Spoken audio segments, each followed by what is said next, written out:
নমস্কাৰ এতিয়া বাতৰিৰ সৈতে ষ্টুডিঅ'ত মই প্ৰিয়ংকা প্ৰথমতে আছে ব্ৰেকিং নিউজ কোকৰাঝাৰৰ পৰ্বতঝাৰত ডাইনী অন্ধবিশ্বাস পলাই প্ৰাণ ৰক্ষা চাংমাই নামৰ এজন লোকৰ ৮-১০ জনীয়া এটা দলে প্ৰৱেশ কৰিছিল লোকজনৰ ঘৰত আৰক্ষীয়ে উদ্ধাৰ কৰে অসহায় লোকজনক বৃহস্পতিবাৰে নিশা স্মৃতিঝৰা গাঁৱৰ সংঘটিত হয় ঘটনা এগৰাকী মহিলাৰ অসুস্থতাৰ বাবে দায়ী কৰা হয় লোকজনক ঘটনা সন্দৰ্ভত ৮ অভিযুক্তক গ্ৰেপ্তাৰ কৰিছে আৰক্ষীয়ে অঞ্চলটোত আৰক্ষীয়ে অনুষ্ঠিত কৰে সজাগতা সভাৰো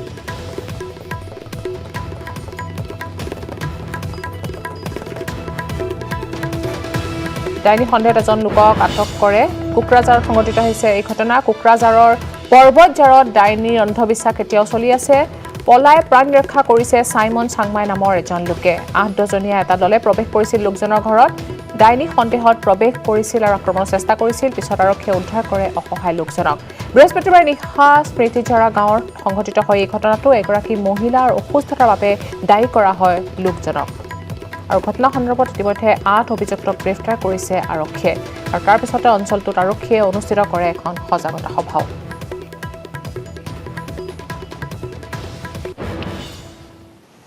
কাছাৰৰ হালচাপৰাত ভয়ংকৰ পথ দুৰ্ঘটনা সংঘটিত হৈছে অটো ৰিক্সা আৰু ট্ৰেভেলাৰৰ মাজত মুখামুখি সংঘৰ্ষ দুৰ্ঘটনাত থিতাতে নিহত হৈছে মহিলা সহ দুজনকৈ যাত্ৰী আহত হৈছে 10 জন লোক নিহত এজন যাত্ৰীৰ নাম হৈছে অসিত দাস নিহত মহিলাগৰাকীৰ পৰিচয় এতিয়াও উদ্ধাৰ কৰিব পৰা হোৱা নাই আহতসকলক শিলচৰ মেডিকেল কলেজত ভৰ্তি কৰোৱা হৈছে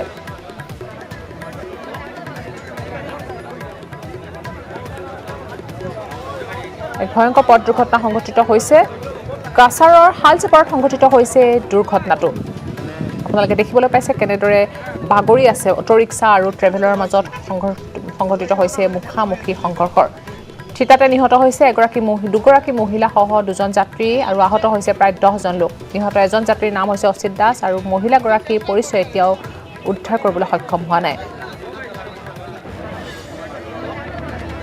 আহতসকলক শিলচৰ মেডিকেল কলেজত ভৰ্তি কৰোৱা হৈছে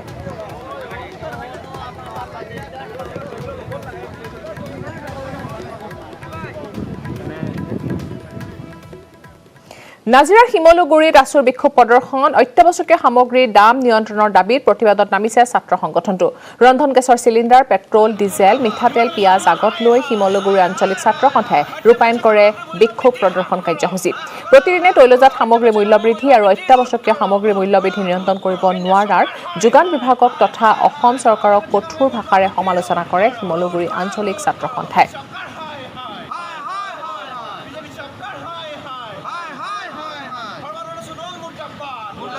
যেহেতু এইটো পুঁজিপতি গোষ্ঠীৰ এখন বিজেপি চৰকাৰ পুঁজিপতি গোষ্ঠীৰ কথা চিন্তা কৰে সৰ্বসাধাৰণ ৰাইজৰ কথা তেওঁলোকে কেতিয়াও চিন্তা কৰা নাই আমি অতদিনে দেখিছোঁ যে তেওঁলোকে অকল এই সিন্ডিকেট আৰু অসাধু ব্যৱসায়ীৰ স্বাৰ্থত তেওঁলোকে কাম কৰে সৰ্বসাধাৰণ ৰাইজৰ স্বাৰ্থত তেওঁলোকে কেতিয়াও কাম নকৰে আজিও আমি এই প্ৰতিবাদস্থলীৰ পৰা অসমৰ মুখ্যমন্ত্ৰী সৰ্বানন্দ সোণোৱাল ডাঙৰীয়াক আমি দাবী জনাইছোঁ অনতি পলমে তেওঁলোকে মূল্যবৃদ্ধি ৰোধ কৰি পেলাই জাতীয় দায়িত্ব পালন কৰিবৰ কাৰণে আমি আজি এই বিক্ষোভ কাৰ্যসূচীৰ জৰিয়তে আমি দাবী উত্থাপন কৰিছোঁ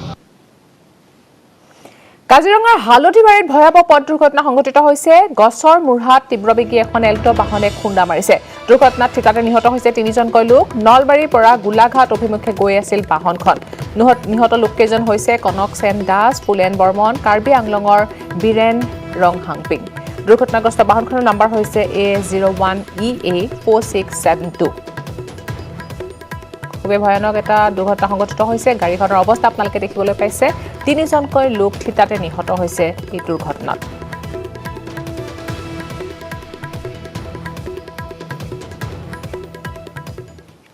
জম্মু কাশ্মীৰত উগ্ৰপন্থী নিৰাপত্তাৰক্ষীৰ তুমুল সংঘৰ্ষ কাশ্মীৰৰ শোপিয়ানত সেনাৰ গুলীত নিহত হৈছে 3জন সন্ত্ৰাসবাদী সেনাৰ গুলীত নিহত 3 সন্ত্ৰাসবাদী লস্কৰী তৰবাৰ সদস্য নিহত 3 সন্ত্ৰাসবাদী কেইটাৰ পৰা উদ্ধাৰ কৰা হৈছে মাৰণাস্ত্ৰসহ বহুতো বিস্ফোৰক সামগ্ৰী সমগ্ৰ অঞ্চলটোতে এতিয়া সেনাৰ অভিযান অব্যাহত আছে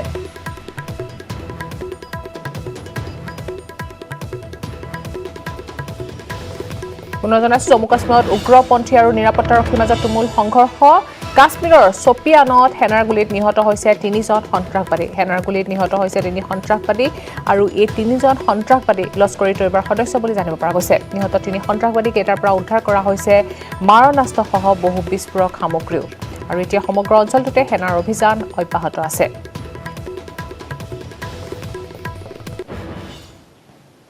ছিকিম আৰু ভাৰত চীন সীমান্তৰ নাতুলাত আবদ্ধ হৈ পৰা 447 গৰাকী পৰ্যটকক উদ্ধাৰ কৰিছে ভাৰতীয় সেনাই। প্ৰবল তুষাৰপাতৰ ফলত আবদ্ধ হৈ পৰিছিল পৰ্যটকসকল। নাতুলা গেংটক পথত 15 কিলোমিটাৰ জোৰা পথছোৱাত প্ৰায় 155খন বাহনত আবদ্ধ হৈ পৰিছিল যাত্ৰীসকল। ইতিমধ্যে 26 গৰাকী পৰ্যটকক হস্পিটেলত ভৰ্তি কৰিছে ভাৰতীয় সেনাই।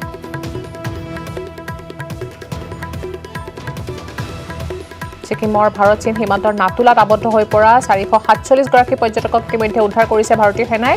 প্ৰবল তুষাৰপাতৰ ফলত এনেদৰে আবদ্ধ হৈ পৰিছিল পৰ্যটকসকল। নাতুলা গেংটক পথত 15 কিলোমিটাৰ জোৰা পথছোৱা প্ৰায় 155খন বাহন আবদ্ধ হৈ পৰিছিল আৰু এই বাহনকেইখনত আবদ্ধ হৈ পৰিছিল যাত্ৰীসকলো।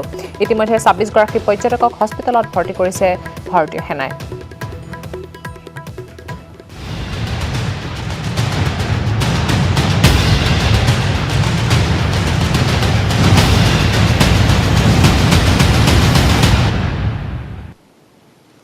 ছয় নং দফা সন্দৰ্ভত ৰিপুণ বৰাৰ প্ৰতিক্ৰিয়া। বিজেপি চৰকাৰ দুমুখীয়া, দাড়ি কমা নিদিয়াকৈ ৰূপায়ণ কৰিব পাৰে 6 নং দফা। এতিয়া হিমন্তই কৈছে কাৰ্যকাৰী নকৰো, অসম ৰক্ষা নকৰে, তেওঁলোকে অসম বিক্ৰীহে কৰিব। অসমীয়া জাতিক পুনৰ প্ৰতাৰণা কৰিছে বিজেপিয়ে। বৰচলাত ৰিপুণ বৰাৰ মন্তব্য। ইয়াৰ ৰিপুণ বৰাই মন্তব্য কৰিছে 6 নং দফা সন্দৰ্ভত। বিজেপিয়ে চৰকাৰ গঠন নকৰে, দুমুখীয়া স্থিতি বুলি কৈছে। দাড়ি কমা নিদিয়াকৈ ৰূপায়ণ কৰিব পাৰে 6 নং দফা।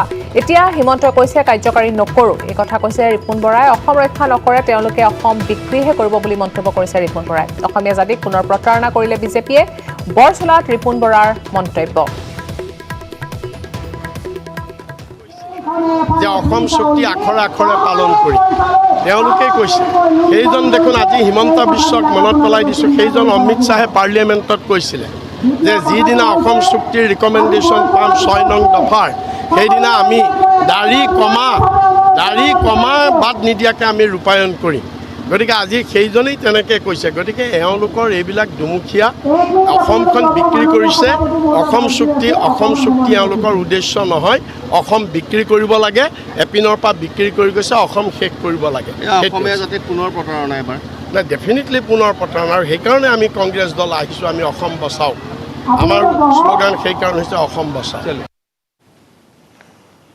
পুনৰ শিৰোনামাত অসম চুক্তিৰ 6 নং দফা। মন্ত্ৰী হিমন্ত বিশ্ব শৰ্মাৰ এই মন্তব্যৰ পিছতে ৰাজ্যৰ দফা 6ৰ এতিয়া ধুমুহা। হিমন্ত বিশ্ব মন্তব্য, 6 নং দফা ৰূপায়ণ কমিটিৰ পৰামৰ্শ কাৰ্যকাৰী কৰাটো অসম্ভৱ।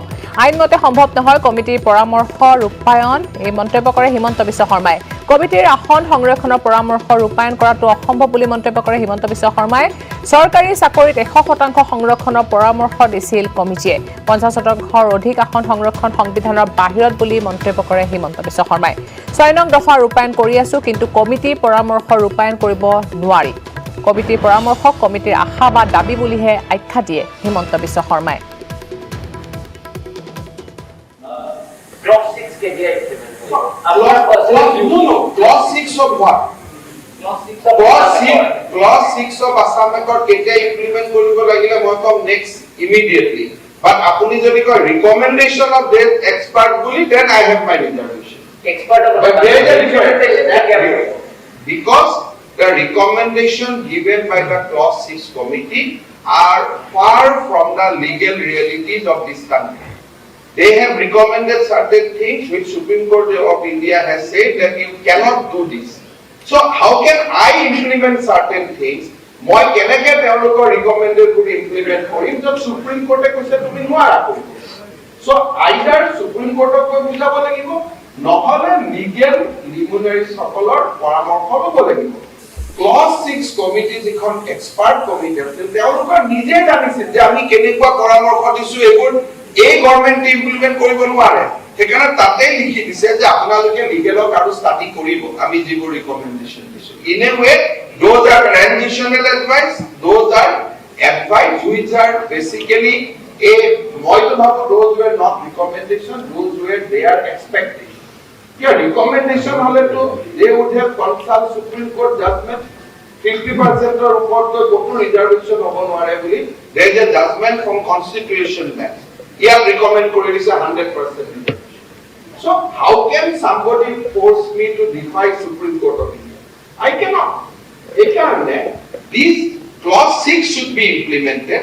But recommendation of the clause 6 committee should not be implemented till it is vetted by a legal committee. আৰু ইয়াৰ লগে লগে সময় হৈছে এতিয়া বাতৰিৰ পৰা বিদায় লোৱাৰ। নমস্কাৰ।